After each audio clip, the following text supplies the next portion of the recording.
Is there any difference between holding a post and holding a position? I know that both post and position are polysemic and have a lot of non-overlapping meanings, but I'm asking about the following definitions.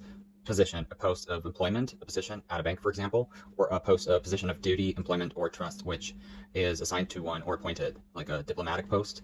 In this meaning, there are two words that are completely interchangeable or interexchangeable, and there are slight differences in the meanings. The question arose when I wrote he applied for a position as the head of human resources in Spanish-speaking companies, and my teacher corrected the position post to big company mash with a particularity and context. Post sounded right and position sounded wrong to her British ears. So what's the difference between post and position, and why as a teacher I'm right? So post preferable to positioning is a sample sentence in a community where position and post can often be interexchanged in reference to employment, occupation, I believe. Post more strongly connotes and connotates an assigned station to specifically geographic like positions and spots in place. And after a temporary rotating assignment of a position on one hand more strongly connotes a rank or class of a human being. In my experience, if you ask an executive for her post, she may say the Lisbon office or the Madrid office, and you have her position as the vice president of the Ibero-European operation.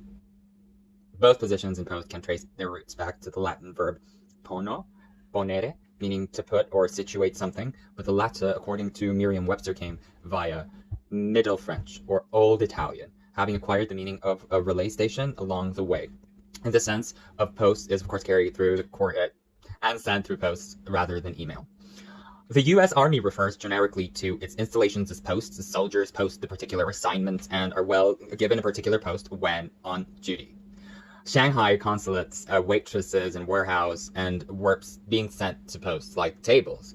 2024 delivery docks in both cases. We are speaking of temporarity and assignments as particular stations. So in your example, I would think either of he applied the position as a head of human resources in a big black company, and to be fine, the professor forms and preferred the human head of resources as a permanent role of the latter way station of those ways up and down corporate ladders. It is totally subjective, but one difference in dosage and usage I sense, and the following: post commoner and applications for jobs, positions, and sounds good for walking, talking, and settling into yours and his jobs. For example, this job is posted in London, my job is posted in Moscow. His position as a senior manager comes under scrutiny for the exchange of post position in these sentences and will cause them to sound rather awkward.